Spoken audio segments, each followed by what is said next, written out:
안녕하세요. 당신의 박변입니다. 예, 여러분에게 긴급한 소식 하나 전해드리겠습니다. 브루나이 가셔가지고요. 간통하면 큰일 납니다. 브루나이에서 간통 그리고 동성애를 하게 되면 돌팔매질을 해서 사형에 처할 수도 있다고 합니다. 이 말씀 드리니까 어떠세요? 야, 역시 좀 미개한 나라에서나 그런 것들이 있었구나. 이게 말이 돼 야만적이지 않나 이런 생각 안 드시나요? 저는 보고 깜짝 놀랐습니다. 그래서 봤더니 브루나이 같은 경우에는 엄격한 이슬람 국가로서 국왕이 여전히 지배를 하고 있는 사회더라고요. 그래서 뭐 심지어는 금요일날 예배를 드리지 않으면 그것도 형사처벌을 한다고 합니다. 우리나라는 어떻습니까? 1953년도에 재헌의회에서 재헌헌법을 통과시키면서 당연히 형법전도 통과를 시켰는데요. 그 형법전 안에도 간통죄가 명시가 되어 있었고요. 불과 2015년도경에 위헌 판결이 나기 전까지는요, 간통죄가 존재하였습니다. 그 이전까지만 하더라도 간통죄는 엄연한 형사처벌이었고요. 굉장히 많은 수사관님들께서 간통죄 현장을 확인하기 위해 가지고 굉장히 많은 노력들을 하셨다고 합니다. 간통죄에 대해 가지고 폐지해야 된다는 논의 같은 경우에는 굉장히 꾸준히 있었습니다. 뭐 권위주의 시대 때에도 그런 생각이나 그런 이야기들이 많이 있었고요. 헌법재판소 같은 경우에는 간통죄에 대해 가지고 2015년도 위헌 판결을 하기 전까지 4차례에 걸쳐 가지고 합헌이라고 판단을 했습니다. 그만큼 간통죄가 존재해야 된다는 쪽과 존재하지 말아야 된다는 쪽이 부딪혔다는 겁니다. 그런데 간통죄가 폐지가 돼야 된다는 쪽의 논리 중에 하나가 어떤 거였냐면요, 간통죄 때문에 오히려 가정이 더 파괴가 되고요, 간통죄가 있다고 하더라도 혼외정사, 불륜관계가 줄어든다라는 어떠한 통계나 수치 같은 것들이 없다는 겁니다. 그 전에는 법률상 배우자가 외도를 해서 간통을 해서 이혼을 그 간통죄를 고소하기 위해서는요, 반드시 이혼 소송을 하셨어야 됐습니다. 이혼이 돼야 됐습니다. 그렇게 되니까 어떻게 됩니까? 간통을 했는데 용서는 해주고 싶은 경우가 종종 있겠죠.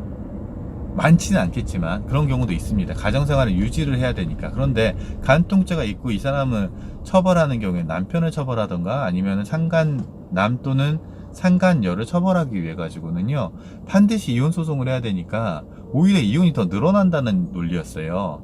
이혼을 안 하고자 하시는 분들은 간통죄를 고소를 못 하는 거예요. 간통죄가 폐지가 된다 그러면은 형벌을 대체할 수 있는 수단으로서 그 징벌적 손해배상 비슷하게 그 상간자에 대해서 위자료 청구 소송을 보다 더 자유롭게 할 수 있고, 실질적으로 그 간통을 하지 않은 다른 배우자의 권리를 보장을 해주고, 그리고 상간자에 대해 가지고 처벌을 하되 이혼 자체도 좀 줄지 않을까 라는 생각까지도 했었습니다. 그런데 어떻게 됐냐면 간통의 범위는 이제 부정행위라는 개념으로 대체가 되었습니다. 그래서 부정행위라는 것들이 범위는 넓어졌어요. 그전에는 간통, 소위 불륜 이런 건 어떤 거였냐면 실제로 성관계가 이루어졌는가 이루어지지 않는가를 확인했어야지만 간통죄가 인정이 됐던 거죠. 그런데 간통죄가 폐지가 되니까 그걸 갖다 증거를 수집할 수가 없잖아요. 그러니까 대신에 그 범위를 확 넓혀줬습니다. 예를 들면 같이 영화를 봐도 부정행위가 될 수가 있습니다. 그렇죠? 배우자가 있는 남성 혹은 여성이 다른 누군가와 손을 잡고 가는 것만으로도 부정행위가 되어서 이혼 사유가 될 수가 있습니다. 그렇게 되니까 이혼은 더 쉽게 돼버렸죠. 그리고 이제 징벌적 손해배상 비슷하게 위자료를 갖다가 더 좀 상간자에 대해 가지고 많이 인정해 줄 것이다라고 예상을 했었는데요. 그 예상과는 다르게 현재 가정법원의 기본적인 태도는 1000에서 5000 사이에서 정해주고 있습니다.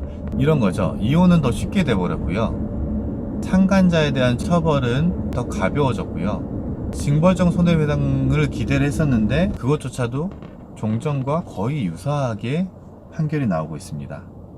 그런데 여기서 생각지도 못한 단점들이 나오기 시작합니다. 조금씩 뻔뻔해지기 시작한 거죠. 어떤 거냐면, 제가 바람을 피기 위해서 이 지금 차에 저의 뭐 상간녀와 같이 가고 있습니다. 이것들이 지금 블랙박스에 찍히고 있겠죠. 그런데 보통 이제 불륜하시는 분들 같은 경우에는 블랙박스를 꺼놓습니다. 꺼놓고 하다 보니까 이제 소형 녹음기 같은 것을요, 그러니까 저의 배우자가 이런 데다가 둡니다. 그럼 그게 녹음이 되죠. 그러면 여러분 지난번 영상에서 말씀드렸다시피 대화자 간의 녹음 같은 경우에는 합법입니다. 그런데 대화자가 아닌, 여기 껴있지 않잖아요. 저와 상간녀와 하는 대화를 녹음한 제3자에 대해서는 정보통신법방에 의해 가지고 처벌을 받습니다. 오히려 형사 고소를 당할 수 있다는 거죠. 또 어떤 경우가 생겼냐면요, 일단 상간자에게 가서 뭐 항의를 하거나 뭐 이렇게 소리를 지르고 화를 내거나, 뭐 영화 같은 데 보면 나오지 않습니까? 막 이렇게 막 머리를 잡고 싸우거나 뭐 뺨을 때리거나 무릎 뿌리거나 이런 것들이 조금 용인되는 면이 없지 않아 있었죠. 그때도 물론 그건 처벌받는 대상이었습니다만은, 간통죄로 처벌받을 사람이 그거에 대해서 맞고 사는 그런 사람이 있었겠습니까? 없었죠.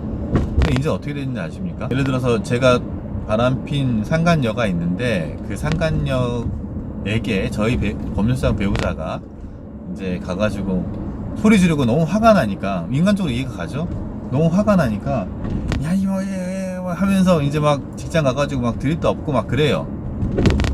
심지어는 막 직장 게시판에 막 올리고 그래요. 뭡니까? 명예훼손 됐죠? 그리고 직장에 가가지고 소리 지르고 해요. 업무방해죄로 고소가 되죠? 그럼 어떻게 됩니까? 상간녀는 접근금지 가처분 신청을 해버리죠. 한 번 더 올 때마다 50만원씩 내거나 30만원씩 내게끔 해버립니다. 아니 이거 뭔가 좀 안 맞는 것 같지 않습니까? 그게 현재의 간통죄 폐지 이유 중에 생각하지도 못했던 단점들이 됐습니다. 법률상 배우자가 녹음기라든지 이런 증거들을 수집 못한다 그러면은 밝힐 수가 없는 거예요. 그 전에는 수사기관에서 적법하게 확인들을 해줬거든요. 여러분 핸드폰 공유하십니까? 배우자와? 저는 뭐 공유를 하는 편입니다만은, 휴대폰 매장에 가셔가지고 남편 명의 핸드폰 또는 부인 명의 핸드폰 통화 기록 본인이 뗄 수 있을 것 같습니까? 안 떼줍니다. 그 전에는 그 수사기관에서 조사를 하기 때문에 공문을 떼가지고 뭐 압수를 하든 협조 요청을 해가지고요, 그 자료도 다 받았죠. 그러면 번호가 딱 나오지 않습니까? 누구랑 무슨 대화를 했고, 아니면 누구랑 통화를 했고. 근데 그 번호 또 조회해보면 거기 위치 추적해가지고 어디 같이 갔구나 다 나오죠. 어느 지점 모텔에서 2시간 동안 있었구나 다 나오죠. 이것도 누가 해줬습니까? 수사기관에 했었죠. 근데 지금은 그걸 저의 법률상 배우자가 직접 해야 되는 거예요. 그게 아니면 사설 흥신소 업체를 끼고 해야 되거든요. 이거는 어떤 의미에서는 좀 받아들여지기 어려운 면도 없지 않아 있습니다. 이런 경우들까지 생깁니다. 제가 제 상간녀하고 교제를 하면서 불륜관계를 맺거나 부정행위를 했습니다. 그런데 저는 그걸 인정합니다. 상간녀가 나는 박 변호사가 유부남이 아닌 줄 알았어, 이혼한 줄 알았어, 제가 거짓말을 했다거나, 그렇게 되면 이분은 무슨 죄가 됩니까? 위자료 청구 자체가 성립이 안 돼 버리는 경우도 종종 나온다는 거예요. 뭐 저는 간통죄가 폐지되어야 한다는 데에 대해서는 동의를 합니다. 왜냐하면 그 효도나 아니면은 뭐 가족을 사랑해라 라든지 인류를 사랑하라, 배우자와 혼인관계를 유지하라라는 것들은 사람이라면 지켜야 될 것들이고 해야 되는 것들이라고 저는 생각을 합니다. 그런데 그것을 법률로서 강제하는 것들은 법치주의가 아니라고 생각하기 때문에 간통죄는 폐지되어야 한다고 생각을 합니다. 그런데 이것들이 사회적인 인식이 많이 준비가 되지 않은 상황에서, 보조장치들이 준비되지 않은 상태에서 섣부르게 간통죄가 위헌 판결을 나다 보니까 일반 평범한 시민들 같은 경우에는 이러지도 저러지도 못한 상황들, 그리고 오히려 더 뻔뻔하게 어떤 의미에서 정당한 권리를 행사하면서 그런 분들이 더 늘어나고 있는 것은 아닌가 라는 생각입니다. 여러분 다시 한번 말씀드립니다. 브루나이에서도 그리고 대한민국에서도 간통 내지는 부정행위, 불륜행위는 저도 조심을 할 테니까요, 여러분들도 조심해 주셨으면 좋겠습니다. 이상 당신의 박규현이었습니다.